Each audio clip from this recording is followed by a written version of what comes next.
할렐루야. 네. 오늘 추운 날씨 가운데서도 일부 예배 나오신 여러분들 위해 우리 주님의 축복과 은혜가 넘치기를 간절히 바랍니다. 우리 좌우의 분들에게도 한번 인사하시죠. 주님의 은혜가 충만하시기 바랍니다. 주님의 은혜가 충만하시기 바랍니다. 네. 우리가 한국 근대 역사를 살펴보면 우리나라는 나라가 어려울 때 우리 주변의 나라들이 우리를 도와주는 것 같지만 우리를 자신들의 세력하에 두려고 각축장이 되었던 그런 예가 있습니다. 중국이나 러시아나 일본이나 심지어 미국이나 영국까지도 우리 한반도에 굉장한 관심을 가지고 욕심을 가지고 접근하던 때가 있었죠. 근데 일본은 이제 노골적으로 한반도를 침략해서 대륙으로 진출하려는 발판으로 우리 한반도를 삼으려는 야심을 품게 됩니다. 그때 우리나라의 애국자들, 좀 이렇게 깨어있는 사람들은 우리나라가 발전해야 되는데 어느 나라를 더 의지해야 될까 생각해. 근데 중국은 이미 근대화에 실패해서 서양 열강들에게 넘어져 있었어요. 근데 옆에 보면 이 근대화에 성공한 나라가 일본이거든요. 일본은 이미 그때 총을 가지고 있었고 우수한 무기를 가지고 있었고 경제가 이제 발전했어요.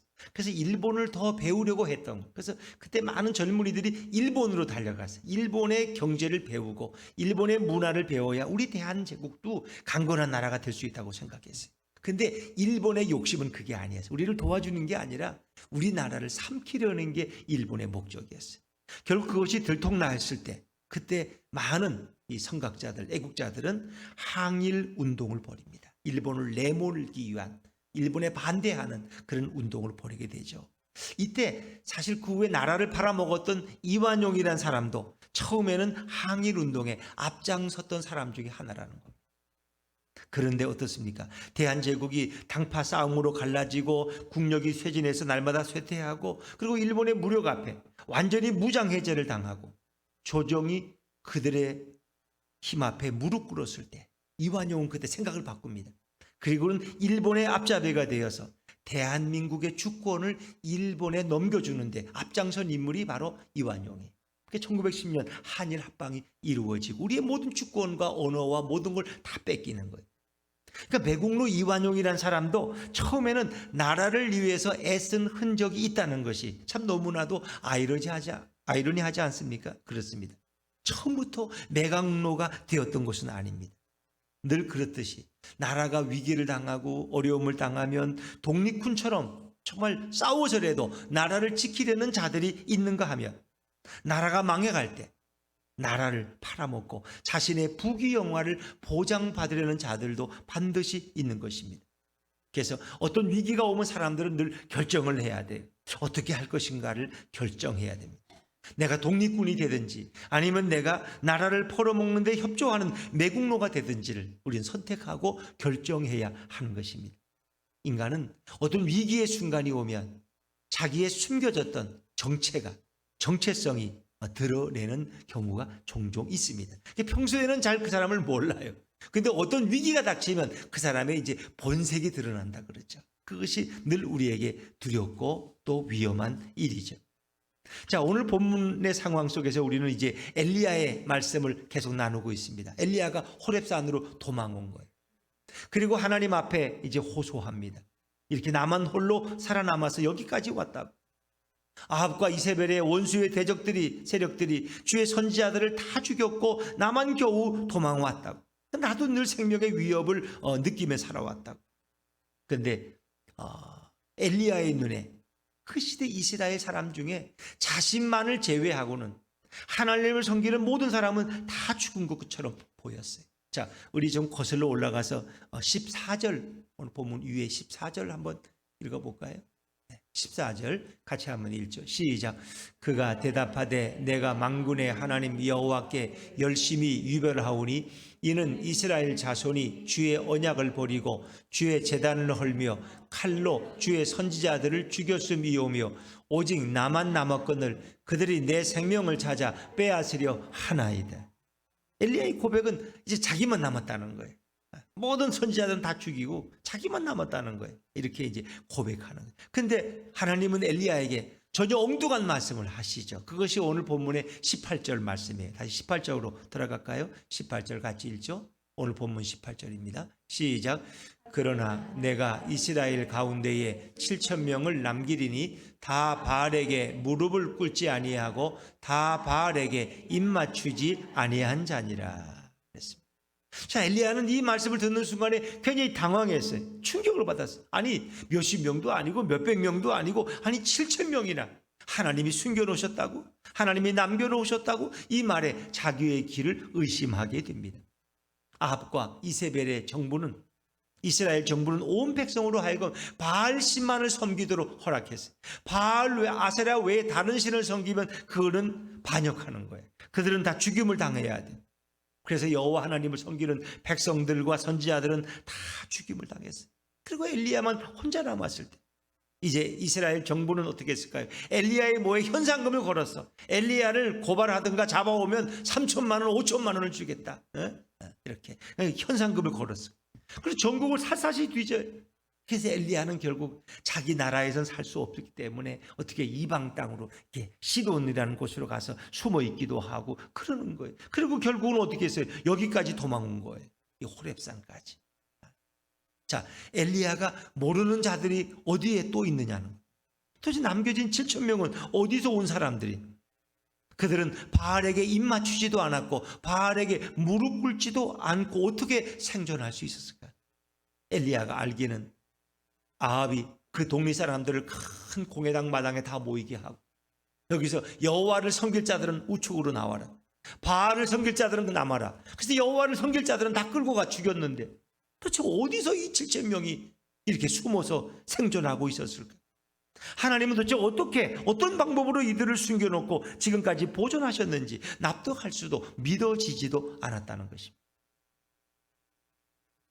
하나님께서 처음 인간을 창조했을 때 우리 인간은 죄가 있었어요, 없었어요? 죄가 없었어요. 우리는 무죄한 존재. 또 하나님께서는 우리에게 죄를 짓지 않을 수 있는 힘과 능력을 주셨어요. 우리는 죄를 멀리할 수도 있고 죄를 거부할 수도 있는 은혜로운 그런 존재로 우리를 창조하셨어요. 그런데 어느 날 인간이 교만에 빠지고 사단의 유혹을 빠져서 죄를 짓기로 인간은 결심합니다. 죄를 처음 아담이 질 때 그 죄를 선택한 거예요. 하와의 꾀매, 하와의 말을 듣고는, 그리고 이 뱀의 말에 솔깃해서 하나님과 같이 된다 그러니까, 하나님처럼 눈이 밝아진다 그러니까 자신이 그 죄 짓는 걸 선택했어요. 그래서 인간은 자유의지가 있기 때문에 얼마든지 선악과를 먹을 수도 있고 먹지 않을 수도 있어요. 근데 인간은 그 욕심에 빠져서 결국은 죄를 선택했어요. 여기서 인간의 타락이 시작된 것입니다. 타락한 인간은 죄를 짓는 것이 매우 자연스럽고 편안하게 느껴지게 됐습니다. 죄를 지을 수밖에 없는 인간이 됐어요. 그래서 이 죄 앞에 늘 연약하고 죄 짓는 것을 매우 달콤하게 여기고 그리고 죄를 나중엔 즐기게 되었어요. 타락한 인간은 인간을 죽이고 인간을 괴롭히는 것조차 매우 신나게 생각해요. 그래서 아이들이 조금 생각이 바꿔지면 어떡해요? 자기 반 동료들을 괴롭히는 게 재미있는 거예요. 오늘은 수학 시간 끝나고 누구를 또 괴롭힐까? 누구 돈을 뺏을까? 누구를 겁줄까? 이게 즐거운 거야. 막 신나는 거야 그냥. 왜 그래? 인간의 심령 속에 이렇게 타락한 존재들은 남을 괴롭히는 게 즐겁다는 거야. 그게 인간이 타락한 증거지. 결국 인간은 이렇게 살다가 예수도 모른 채 죄악 속에서 결국 심판의 잔디에 던져지는 비참한 인생이 되었던 거죠. 여러분, 오늘 이스라엘 민족이 하나님을 버렸기 때문에, 이스라엘 민족이 하나님을 다 떠났기 때문에 어떻게 해요? 그들은 이제 뭘 받아야 돼요? 하나님의 심판을 받아야 돼요. 그럼 이스라엘 민족은 다 하나님을 떠났어. 배교했어. 다 바알에게 충성한다고 맹세했어. 이제 하나님이 그들을 심판하시고, 그러니까 그걸 생각하니 너무 괴롭고 엘리야의 마음이 너무 슬픈 거예요. 그때 하나님께서는 엘리야에게, 야, 이스라엘 사람들 다 망하지 않아. 다 죽지도 않았고 다 심판받지도 않아. 거기 남은 자 7,000명이 있다는 것을 호렙산에서 엘리야에게 말씀해 주시는. 그렇습니다. 7,000명을 보호하시고 7,000명을 숨겨주시고 7,000명을 남겨주신 분이 바로 누구예요? 여호와 하나님이라는. 바알에게 무릎 꿇지 않고 바알에게 입맞추지 아니한 믿음의 사람들을 하나님이 남겨놓으셨고 그들이 배신하지 않도록, 하나님을 떠나지 않도록 끝까지 붙잡아 주신 분이 누구냐? 바로 여호와 하나님이다. 7,000명은 자신들이 의롭고 거룩하기 때문에 바알을 섬기지 않은 게 아니에요. 자신들이 믿음이 좋아서 하나님을 떠나지 않은 게 아니에요. 하나님께서 그들을 남겨놓으셨기 때문에, 하나님께서 때때로 그들을 붙잡아 주셨기 때문에, 하나님께 7,000명에게 은혜를 부어주셨기 때문에 그들은 그 믿음을 유지하고 배교하지 않을 수 있었어요. 반면 하나님을 떠나고 바알을 섬긴 자들은 하나님께서 그들을 붙잡아 주지 않으셨고 지켜주지 않았기 때문에 바알에게 입맞추고 대신 하나님을 버리는 것입니다. 여러분이 그러면 왜 그 사람들은 왜 다 바알에게 넘어가도록 하나님이 그들은 내버려두셨어요? 그건 하나님께 물어봐요. 그건 하나님의 주권이에요. 우리가 이래라 저래라 하나님에 대해서 말할 수가 없어요. 그러나 중요한 것은 오늘 거기에 남겨진 7,000명들은 누가 붙들어 주셨느냐? 하나님이 붙들어 주신 하나님. 오늘도 그렇게 말할 수 있어요. 이 코로나 그러니까 많은 분들이 교회를 떠나고 예수를 떠나는 분들도 실제로 이제 코로나가 끝나고 나면 엄청나게 많을 거예요. 어떤 신학자들은 한 3분의 한국 교회인데 한 3분의 1은 코로나 2년 동안을 통해서 아마 주님을 떠나고 예배를 떠났을 것이다. 그러면 왜 하나님이 그들을 붙들어 주시지? 왜 끝내버 주셨어? 그건 하나님께 물어봐. 우리는 어떻게 예배 드리는데? 그건 하나님이 붙들어 주셨기 때문에 우리는 여기 와서 오늘도 예배 드릴 수 있는 거예요. 남들은 교회 가지 말라고, 예배 드리지 말라고, 좀 참으라고, 코로나 끝날 때까지. 그렇지만 우리는 참을 수가 없어서 와서 이렇게 대면 예배를 드릴 수 있는 거예요. 우리 마음속에 주님이 은혜를 부어주셨기 때문인 줄로 믿습니다. 우리 그것만 고백할 수 있는 거예요. 엘리야를 포함해서 7,000명이 배교하지 않도록 붙드시고 보호해 주신 분이 바로 우리 예수님이신 거예요. 예수님은 오늘도 우리 믿는 자들을 붙잡아 주시고 우리의 신앙을 보호해 주시는 분이, 죄의 유혹 앞에 모두가 빠져들고 넘어질 때에도 예수님이 우리를 보호하시고 우리가 인내하도록 붙들어 주신 분이 바로 주님이시기 때문에 우리가 오늘날까지 믿음을 지킬 수 있었던 것입니다. 코로나19를 통해서 얼마나 많은 그리스도인들이 예배에서 멀어졌고 하나님을 등지고 신앙의 정체성을 헌신짝처럼 버리고 떠나갑니까? 비록 떠나진 않지만 적당히 타협하며 신앙의 모양만 가지고 흉내만 내고 있는 경우는 또 얼마나 부지기수로 많겠습니까? 모든 인간이 죄악에 입맞추고 무릎 꿇을 때 오직 예수님만은 죄악에 무릎 꿇지 않으시고 죄악에 입맞추지 않으신 것입니다. 예수님은 어떤 죄도 없으신 분이고 하나님이 요구하시는 모든 계명을 다 지키고 준행하신 분이 우리 예수님이세요. 모든 인간이 다 범죄할 때 예수님은 이 땅에 인간의 몸을 입고 내려오셔서 유일하게 무죄하신 분이고 유일하게 심판을 받지 않으실 분이 바로 우리 예수님입니다. 그래서 그 예수님은 우리를 도우실 수 있고 우리를 보호하실 수 있는 것을 믿으시기를 바랍니다. 예수님은 분명히 인간으로 인간의 몸을 입고 오셨지만 그분은 하나님이십니다. 하나님과 동등한 본성을 가지고 계신 분입니다.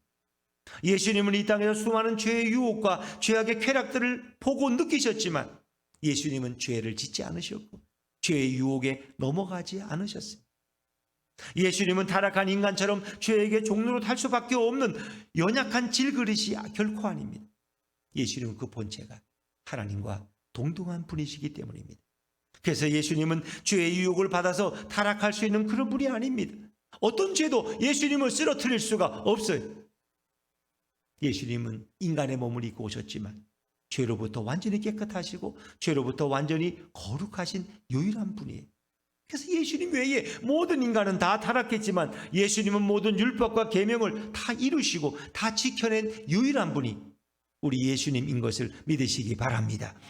그러기에 예수님은 타락한 인간에게 자신의 의로움을 전가해 줄 수 있는 유일한 분인 것을 믿으시기 바랍니다. 그분이 의롭기 때문에 무죄하기 때문에 그분의 의로움으로 우리의 더러움을 덮어버릴 수 있는 거예요. 그분이 죄가 없고 의로우시기 때문에 그분이 십자가에서 죽으심으로 저와 여러분의 죄가 씻음받을 수 있는 거예요.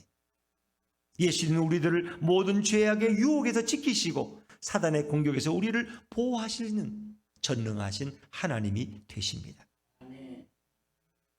영화 그 오징어 게임이라는 거 우리 지난번에도 이렇게 한번 나눴지만은 그것이 우리 영화나 방송계에 불러닥친 하나의 흐름이라면 사실 이런 TV나 영화나 뭐 이런 무슨 문화 콘텐츠 또 이렇게 뭐 노래하는 뭐 국민 가수 뭐 트롯이고 다 이런 것이 어찌 보면 처절한 생존기인 것 같아요. 거기 총 쏘고 죽지만 않지. 그 탈락하면 죽는 거랑 똑같은 거지 가수가. 그렇지 않습니까? 그게 데스 매치라 그래요. 데스 매치라는 건 죽음의 매치야.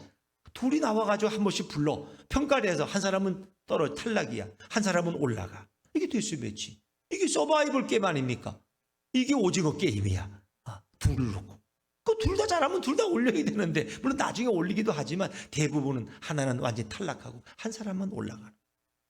그러니까 뭐 지난번에 그 양희은인가 미스 트롯에서 그 뭐 1등을 한 그 여자도 그 탈락해가지고 데스매치 탈락해가지고 떨어져 제주도 가 있었잖아. 근데 딴 사람이 빠지는 바람에 대신 그 자리에 채우러 왔다가 자기가 1등이 됐어. 그러니까 그게 늘 공평한 건 아닌 것 같아.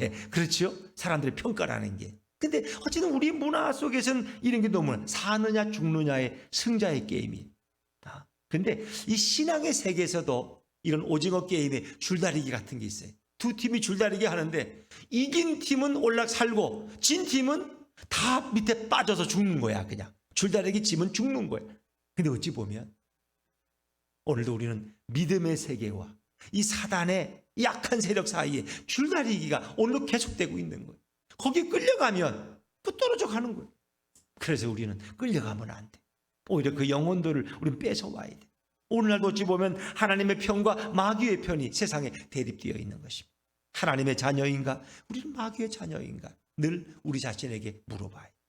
우리는 구원받은 자인가? 아니면 멸망과 심판에 떨어질 자인가? 그리고 우리는 축복의 편에 서 있는가? 아니면 저주의 편에 서 있는가? 우리 자신을 늘 돌아봐야 돼. 왜? 한 발만 잘못 디디면 천길 낭떠러지기로 떨어질 수 있는 이 데스매치가 어찌 보면 우리 앞에 놓여져 있기 때문에 그렇습니다.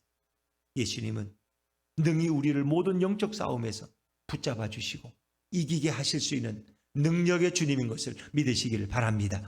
어떤 대적도 예수님을 이길 자가 없습니다. 예수님은 놀라운 능력과 권세로 모든 원수와 대적을 다 무찌르신 것만 아니라 예수님은 우리 인간의 죄값을 대신 치러주기 위해서 자신이 친히 십자가에 우리 대신 달리셔서 죽으심으로 우리에게 영원한 용서와 생명을 선물해 주신 분이 우리 예수님이십니다. 예수님은 나를 살리기 위해서 친히 모욕과 수치와 부끄러움의 십자가의 길을 가셨습니다. 예수님의 십자가와 부활의 사건을 우리는 이제 아담의 범죄와 그 타락에서 완전히 자유로워졌습니다. 예수님을 의지하는 자에게 영원한 승리가 보장되어 있습니다. 그럼 누가 예수님의 보호와 그 은혜를 누리며 살아갈 수 있을까? 그것은 예수님의 양이 되어서 예수님의 음성에 귀를 기울이는 자, 그 주님의 음성을 들을 수 있는 자가 예수님의 양으로서 보호받을 수 있습니다. 자, 요한복음 10장 25절부터 27절까지 말씀인데 우리 조금 22도로 조금 낮춰주실래요? 조금 더. 25절부터 27절까지 우리 같이 자막에서 읽겠습니다. 시작. 예수께서 대답하시되 내가 너희에게 말하였으되 믿지 아니하는도다. 내가 내 아버지의 이름으로 행하는 일들이 나를 증거하는 것이거늘 너희가 내 양이 아니므로 믿지 아니하는도다. 내 양은 내 음성을 들으며 나는 그들을 알며 그들은 나를 따르느니라. 아멘. 자, 예수님의 양이 아니면 예수님이 선택해서 남겨주시고 보존해 주시는 자가 아니면 결국 그들은 어떻게 해요? 예수님의 음성을 거부하고 세상에 무릎을 꿇고 절함으로 하나님께 버림받는 자가 되는 것입니다. 그러니까 예수님이 이렇게 말씀을 전하실 때도 늘 두 부류가 있어요. 그 말씀에 마음을 열고 은혜를 받는 자들이 있고 구원받아 기뻐하는 자들이 있는가 하면은 마음이 닫혀 있기 때문에 예수님의 양이 아니기 때문에 예수님의 음성을 들을 수 없고 그들은 주님을 거부하고 예수님을 오히려 핍박하는 자들이 있어요. 그들이 어떤 죄인일지라도 심지어 그 시대에 손가락질 받는 창녀와 세리일지라도 더럽고 추악한 인생일지라도 우리 예수님의 음성을 듣고 예수님께 나와 예수님을 의지하는 자는 예수님이 심판하지 않으시고 구원해 주시겠다고 주님은 말씀하십니다. 예수님이 이 땅에 오신 목적은 우리를 심판하려는 것이 아닙니다. 우리를 책망하기 위해서 예수님은 오시지 않았습니다. 예수님은 죄인들을 용서해 주시고 다시 일으켜 주시고 죄의 유혹으로부터 지켜주시려고 이 땅에 오신 분이 우리 예수님이십니다. 그러니까 아합 왕과 그 부인 이세벨이 악행을 저지를 때 엘리야 외에는 다 심판받아야 돼. 왜? 그들이 하나님을 배교했고 하나님을 등지고 바알과 아세라 섬겼으니까 우상 숭배했으니까 다 돌에 맞아 죽어야 돼. 이제 그들은 지옥 갈 인생들이야. 근데 하나님은 그들을 다 심판하지 않으셨어요. 그 중에 7,000명을 특별히 남기셔서 그들을 구원해 주신 분이 우리 주님이십니다. 예수님은 바알에게 무릎 꿇을 수밖에 없는 연약한 자들을 지켜주셨다는 겁니다. 예수님은 죄인들을 다시 일으켜 주시고 용서해 주시고 죄의 유혹으로부터 지켜주려고 이 땅에 오신 분이 바로 우리 예수님이세요. 바알에게 무릎 꿇지 않고 생존했던 자들은 스스로의 힘과 경건으로 그렇게 한 것이 아닙니다. 바로 예수님이 이 땅에 오셔서 구원해 주셨기 때문입니다. 우리도 마찬가지. 예수님이 붙잡아 주시면 어떤 핍박이 와도 우리는 변절하지 않고 어떤 유혹 속에서도 믿음을 지킬 줄로 믿습니다. 근데 조건은 예수님이 우리를 붙들어 주셔야 돼. 조건이 예수님께 있어요. 타락한 인간은 한 명도 예외 없이 다 심판받고 지옥으로 떨어지는 이 비참한 상황에서 그것이 우리의 처지였어요. 근데 하나님은 우리를 불쌍히 여기시. 그래서 예수님을 이 땅에 보내셔서 인간들이 그 심판에서 피할 수 있는 길을 열어주셨어요. 예수님이 죄인들의 모든 죄악을 다 그 몸에 짊어지시고 인간 대신 심판을 받으시고 처참하게 죽도록 계획하신 분이 누구냐? 바로 하나님이세요. 그리고 예수님을 통해서 범죄한 인간들은 심판을 피하게 된 줄로 믿습니다. 죄의 형벌을 피할 수 있는 유일한 길은 오직 예수님이 죽으심으로 만들어진 길로 나아가야 돼요. 그래서 나는 길이요 진리요 생명이니 나로 말미암지 않고는 아버지께로 올 자가 없느니라. 예수님 외에는 구원의 길이 없어요. 어떤 사람들은 뭐 남산 올라가는 길이 왜 한쪽 길밖에 없냐, 뒷길도 있고 옆길도 있고 다 그런 거 아니냐고. 아니에요. 우리가 구원받는 길은 오직 예수 그리스도 외에는 없는 줄로 믿습니다. 하나님께서는 인간들의 모든 더러운 죄를 다 예수님께 전가시켜 주시고 예수님은 처참하게 심판받아 대신 죽게 하셨습니다. 그리고 인간은 그 심판에서 완전히 면제되어서 영원히 살게 하셨어요. 그렇습니다. 우리 하나님의 자비로운 계획과 은혜로운 역사로 예수님을 대신 죽이고 인간을 살려주신 분이 누굽니까? 바로 하늘 아버지 우리 여호와 하나님이십니다. 하늘 아버지의 계획과 역사는 상상을 초월하는 은혜인 것입니다. 엘리야는 자신만이 아합의 폭정하에서 바알을 거부하고 오직 여호와 하나님만 섬겼다고 그렇게 자부했어요. 그런데 하나님께서는 능력 가운데 7,000명이 거짓 바알을 섬기지 않도록 보호해 주셨다는 사실에 너무너무 큰 충격을 받았어요. 7,000명은 자신들의 경건과 믿음으로 바알에게 무릎 꿇지 않았던 것이 아닙니다. 하나님께서 지켜주시려고, 하나님께서 피할 마음을 주셨고, 하나님께서 거부할 마음을 주셨고, 바알에게 절하지 않으려고 피할 때 어려움이 없도록 돌봐주셨고, 고문과 환난이 없도록 지켜주셔서 그들은 배교하지 않고 끝까지 신앙을 지킬 수 있었습니다. 그럼 만약 이세벨이 엘리야를 죽이려고 할 때에 엘리야가 사로잡혔어요. 그리고 이세벨에게 모진 고문을 당했다면 엘리야가 그래도 끝까지 참고 순교했을 것이다.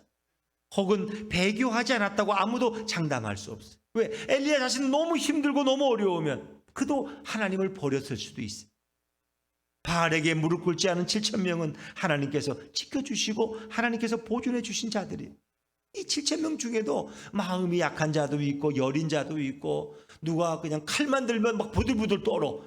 누가 때리려고 그러면 막 그냥 숨이 넘어가. 그런 사람들이 그 고문을 이겨낼 수 있겠어요. 그런데 그런 자들까지 약간의 고통에도 배교할 만한 자도 있었지만 하나님은 그들을 보호해 주시고 고문당하지 않게 하시고 환난 당할 때 피할 길을 주셔서 그들이 바알에게 머리 숙이지 않고 오직 하나님만 끝까지 섬기는 자가 되게 한 줄로 믿습니다. 이 모든 것이 다 하나님의 은혜라는 거예요.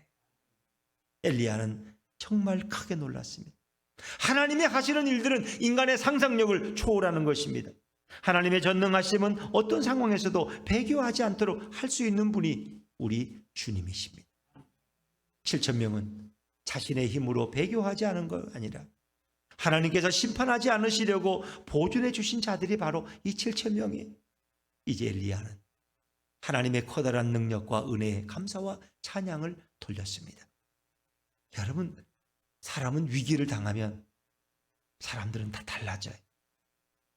그렇게 좋던 장로님들인데 한 번은 전에 양평읍에 있는 교회를 섬길 때 중국에 한 30여 명이 이렇게 선교 여행을 갔어요. 장로님들 대부분 다 가고 청년들하고 이렇게 저희 아내도 꼈는데, 근데 이제 그때는 뭐 이렇게 중국 정도니까 굳이 가이드가 필요 없어서 되게 제가 이제 여행사에서 표를 받아가지고 이제 여기서 떠나서 중국 가고 올 때 이렇게 하면 되는데, 근데 문제는 내가 분명히 표를 받아서 그분들이 준 타임 테이블에는 최초에 받은 거에는 이제 시간이 8시였어요. 8시. 중국에서 8시에 출발하는 거야. 그리고 한국에 토요일 날 돌아와 가지고 주일 예배 드리는 이제 그런 스케줄이었는데, 그게 중간에 바뀐 걸 몰랐죠. 그래서 8시인 줄 알고 이제 한 7시 반까지 왔는데 비행기는 이미 떠나고 없어. 그 누가 그러는 거예요. 막 한국에서 오신 분들을 막 찾더래, 이름을. 그러다가 그냥 안 오니까 비행기 떠버린 거야. 그래서 내가 이럴 수가 있느냐고 하고 표를 확인했더니 그 표에는 7시 출발이야. 디파트. 그러니까 그분들이 준 그 처음에 그 스케줄에는 중국에서 8시 출발이라고 해서 거기에 맞춰서 나왔는데 교인들을 다 이끌고 버스 한 대 태워가지고. 근데 나중에 그 여행사 직원이 진짜 준 그 표는 내가 확인을 안 했다는 거야. 그 경험이 없으니까. 근데 그게 바뀐 거야. 뭐 비행 스케줄이 바뀌었든지 어떤 이유든지. 근데 그분이 나한테 그걸 얘기를 안 해줬지. 당연히 표를 볼 줄 알았겠죠. 나는 또 표를 또 자주 안 보잖아. 표는 꽁꽁 숨겨놓잖아. 잊어버릴까 봐. 30장의 표를 잘 숨겨놨다가 들고 나왔는데 시간이 다른 거야. 근데 얼굴들이 달라지는 거야. 그렇게 자비스러운 장로님들이 막 신경질을 내고, 왜 그런 걸 목사님이 하시느냐고, 왜? 그런 걸 해가지고 이렇게 하니. 그 욕도 못하고 목사한테 그냥 화를 내고 막 신경질을 내는데 그 무슨 방법이 없어. 여기저기 뭐 대한항공, 아시아나 뭐 중국항 다가 사정해도 이미 그때는 무슨 명절이 껴가지고 표가 없다는 거야. 그 어떻게? 들이 이제 그 양평에서 그 양평군 의회 의장도 하시고 그 의사 하시던 장로님인데 그분은 좀 낙천주의자야. 이래. 이렇게 된 거 뭐 놀러 가라고 그러는 거지. 하루 더 놀러 가면 되지 뭐. 전화해가지고 그냥 부목사님이 설교하라고 그러고 오늘은 저기 돌아가서 여행이나 합시다 이래가지고 결국 그날 여행 난 도저히 못 따라가겠어 거기는. 그래서 못 가고 그 다음날 주일을 지내고 이왕 이제 비행기가 없으니까 북경에 가서 비행기를 타고 가야 돼. 북경까지 가서 계획에도 없던 북경도 구경하고 만리장성도 보고 그러고 왔어요. 결과적으로는 뭐 돈 안 내고 여행을 더 잘했는데 나중에 여행사에서 보상도 받았어요. 그렇게 했는데 근데 그때 그 장로님들의 인상은 지금도 잊어지지가 않아. 그냥 장로들이 무서워. 그냥 무서워. 그러니까 사람들은 위기를 당하지 않으면 몰라. 여기도 마찬가지야. 여기 지금 방송실 삼총사도 지금은 좋은 것처럼 웃지만은 상황이 바뀌면 또 얼마나 또 불을 켜고 그냥 그럴지도 몰라. 사람이 위기를 당하면 이게 정체성, 이 속이 드러나는 거예요. 그러니까 위기를 당해봐야 진짜 교인이 누군지 알아. 다 지금 좋다고 그러지만 다 좋아하는 게 아니야. 별로 안 좋아하는 것 같은데 교회가 어려움을 당하면 막 앞장서서 교회를 지키는 분들이 있고 되게 지킬 것 같은데 제일 먼저 도망가는 분이 있고 그거 모르는 거야. 가끔 위기도 필요한 거야 우리 인생에. 그렇죠? 특히 위기에 또 강한 분들이 있죠. 위기의 순간에 인간의 정체성은 드러나는 거야. 가장 힘들고 어려운 시기가 되면 그 사람의 내면이 드러나요. 모든 인간은 다 독립구처럼 살고 싶어. 그게 우리의 소원이야. 그런데 위기의 순간이 되면 자신도 모르게 내국노가 되는 것이 연약한 인생이라는 거예요. 인간의 힘과 의지는 그래서 매우 나약하고 매우 미약합니다. 인간은 종종 자신이 원하는 쪽과 전혀 다른 방향으로 가는 것이 인생입니다. 이것이 인생의 무능력함입니다. 모든 인간은 바람 부는 쪽으로 기울어진 인생을 삽니다. 특히 정치인들 봐. 바람 부는 대로 바람 부는 대로 홍준표, 윤석열 누가 더 좀 될 것 같으냐 왔다 갔다 하다가 이제 이쪽이 일 것 같으면 그것도 왕창 모이고 다 그런 거예요. 그게 사람 보는 쪽으로 움직여. 뭐 무슨 줏대가 있고 지조가 있는 게 아니야. 철학이 있는 게. 저 사람에게 붙어야지. 시장이라도 한번 하고 도지사도 하고 장관도 한번 하니까 그쪽에 붙고 싶은 거야. 그게. 그게 바로 인생입니다. 그래서 훌륭한 독립군들은요, 일본군에게 체포되면요, 일본 형사에게 잡히면요, 자기가 고문당하다가 매국노가 될까봐, 자식들에게 부끄러운 아버지가 될까봐 그 약 먹고 자살하는 분도 있어요. 우리가 간첩을 잡으면요, 영화에 많이 나오잖아요. 스파이들은 그냥 약 먹고 자살해버리잖아요. 왜? 자기가 고문을 이겨내지 못할 것 같아요. 고문을 이겨내지 다 물어버리면 자기 나라에 엄청난, 그리고 자기가 그런 배신을 하면은 자기 자식들이나 자기 후손들이 다 죽는다는 말이에요. 그러니까 자기는 약 먹고 죽겠다. 왜? 그래야지 우리 자식들이 북한에서 인민의 영웅이 돼서 대학교까지 갈 수 있다는 거예요. 참 무서운 얘기. 어찌 보면 우리 신앙의 세계도 그렇게 어려운 거예요. 누구든지 인간은 죄와 세상의 유혹에 약하고 그 앞에 무릎 꿇고 입 맞추는 것이 연약한 인간의 모습이에요. 그런데 우리가 예수님께 나오면 예수님께서 우리를 지키실 줄로 믿습니다. 신사참배를 거부하고 옥살이를 했던 신앙인들은 모진 고문도 견뎌냈고 처참한 형벌을 버티면서 그들은 배교하지 않도록 그래서 기도했어요. 이 주기철 목사님의 기도가 뭔지 아세요? 그분의 기도는요, 주님 이 고난을 오래 끌게 하지 마옵소서. 왜? 너무 이 고난의 시간이 길어지면 나도 인간인지라 내가 언제 배교할지 몰라. 하나님을 부인하고 예수를 떠날지 몰라. 그러니까 너무 오래 가지 않도록. 그러니까 하나님 어떻게 했어요? 그리고 고문 받는 중에 몸이 쇠약해져서 결국 세상을 떠나시죠. 옥사하셔. 거기서 순교하시는 거지. 그런데 그 사모님의 기도가 그래. 우리 목사님 빨리 데려가시라고. 고통당하지 않고. 그리고 그 마음이 흔들리지 않도록 하나님이 그의 생명을 빨리 걷어가달라고. 왜? 우리 목사님도 약한 걸 아니까. 고문이 길어지고 가족들을 괴롭히면 목사님도 약한 사람이니까 결국은 배교하고 주님을 등지고 배신자가 되면은 우리가 주님 앞에 어떻게 서겠냐는. 이것이 우리 인간의 연약함입니다. 이것은 사람의 힘이 아니라 예수님께서 고문 중에 나타나시고 예수님께서 모든 형벌 중에 함께해 주시고 덜 아프게 해주는 놀라운 역사로 순교의 자리까지 그들은 나갈 수 있었습니다. 우리가 예수님 앞에 오면 세상에 무릎 꿇지 않고 오직 하나님만 섬기는 아름다운 신앙의 사람들이 될 줄로 믿습니다. 사람들이 예수님께 나오지 않는 자들은 세상의 유혹에 입맞추고 죄악에 무릎 꿇고 결국 지옥에 떨어지는 저주받은 인생이 되고 마는 것입니다. 성도는 자신의 힘과 경건의 능력으로 신앙을 지키고 지속하는 자가 절대 아닙니다. 성도도 언제든지 환경이 힘들어지고 견딜 수 없는 환경이 오면 예수님이 아니기 때문에 성도들은 넘어질 수 있고 배교할 수 있어요. 성도는 세상의 유혹 앞에 무릎 꿇을 수 있는 연약한 자에 불과합니다. 그러나 우리 성도를 예수님이 날마다 지켜주시고 보호하시고 세상의 더러운 죄로부터 보존하여 주시기에 오늘도 우리는 거룩하고 성결한 성도의 신앙을 이어갈 수 있는 것입니다. 만약 우리 예수님이 붙잡아 주지 않으시면 단 하루도 세상에서 버티지 못하고 곧바로 타락하고 범죄하는 자가 바로 성도입니다. 그러니까 우리가 예수님께로 돌아오려고 그러면 누가 방해하는 거예요? 마귀가 마귀가. 여기 계셔서 뭐 좀 미안하지만 우리 이은미 집사님이 이제 이 교회를 다니다가 한 10년 동안 이제 쉰 거야. 방학이 좀 길은 거야. 그러니까 뭐 세상 사람하고 똑같은 거지. 그러나 이제 그래도 옛 추억이 있어서 이제 그래도 교회를 다시 오고 싶은데 잘 안 되는 거야. 근데 어느 날 이제 카페 와가지고 저희 사람한테 사모님 이번 주일부터 그날이 금요일인가 목요일인가 그랬는데 교회 오겠다고 예배 나오겠다고 너무 반가워가지고 끌어안아주고 막 그렇게 내가 보지 않아도 그런 것 같아. 그랬는데 그 카페에서 말하고 밭에 난간을 내려오다가 그 5cm도 안 되는 그 난간에서 발을 헛디뎌 가지고 발목이 나간 거예요. 발목이 나갔는지 어디가 나갔는지, 종아리가 나가서 뭐 그거나 똑같은 거지. 그래가지고 병원에 가서 3주인가 입원을 했다는 거야. 꼼짝도 못하고 걷지도 못하고. 그러니까 이게 이렇게 내가 가고 싶어도 마음대로 되는 게 아니야. 마귀가 방해한다니까. 근데 결국은 그래도 그걸 이겨내게 하죠. 또 그다음에 나오려고 그러니까 또 뭐 시어머니가 또 병원에 친정어머니가 또 입원하셔서 그것도 가서 돌보느라고 또 못 나오고. 그래서 이게 말뿐이지 사람이 교회 나오기가 쉽냐. 10년 동안 쉬었는데. 그런데 어떻게 해요? 그래도 하나님이 붙들어 주시니까 다시 나와서 새벽 기도도 나오시고 방송실장도 되고 아주 엄청나게 출세했다니까 지금. 예? 엄청나게 어디 가서 그런 걸 얻겠어. 예? 그러니까 방송실장의 명함이 아주 뭐 갈 데 없으면 방송실에 와서 버텨 그냥 거기가 내 자리라고. 그러니까 이게 참 하나님이 붙드시니까 이런 하나님이 붙드시니까 그렇죠. 이게 주님의 은혜라는 거예요.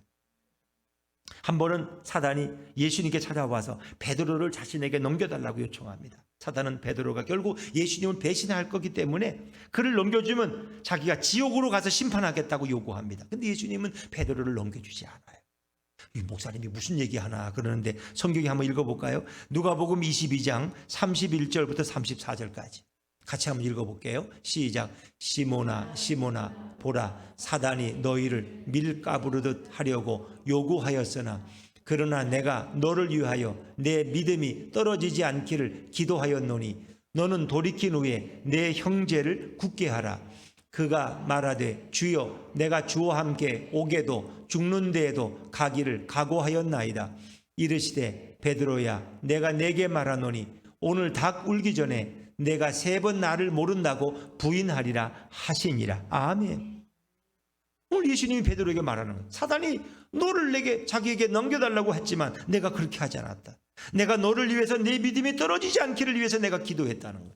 예수님이 중보 기도해 주시고 붙들어 주셨기 때문에 베드로가 3번 부인하고 넘어졌지만 예수님이 다시 그를 일으키시잖아요. 그렇습니다. 베드로가 예수님을 부인한 후에 배신한 후에 그 믿음이 들어졌을 때 그 베드로의 신앙을 회복시켜 주신 분이 바로 우리 주님이십니다. 그래서 베드로는 가룟 유다처럼 어떻게 했어요? 버림당하지 않고 심판을 받지 않고 위대한 사도가 되어서 마지막에도 십자가에서 장렬하게 순교할 수 있었잖아요. 예수님이 버리지 않고 붙잡아 주시면 누구든지 쓰러지지 않을 줄로 믿습니다. 성도는 예수님이 붙잡아 준 자이고 성도는 예수님이 지켜준 사람입니다.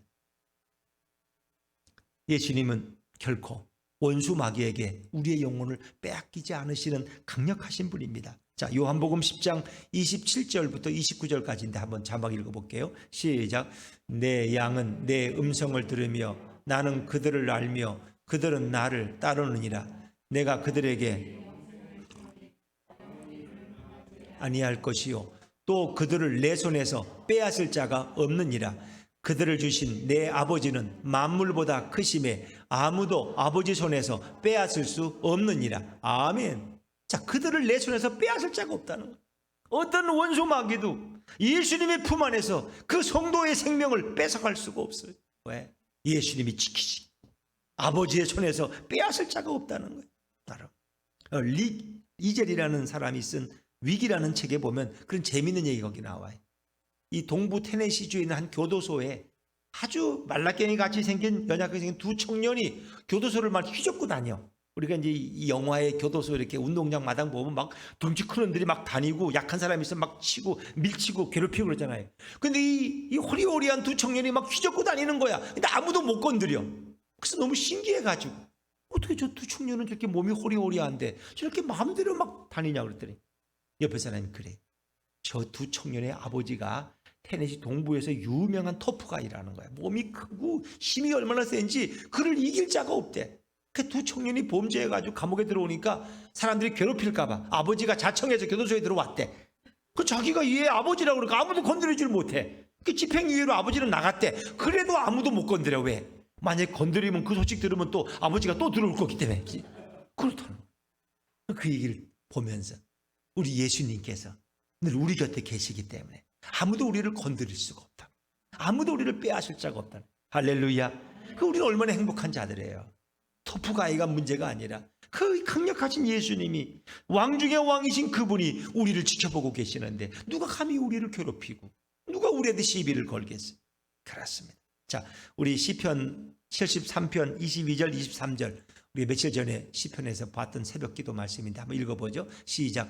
내가 이같이 우매무지함으로 주 앞에 짐승이 오나 내가 항상 주와 함께하니 주께서 내 오른손을 붙드셨나이다. 아멘.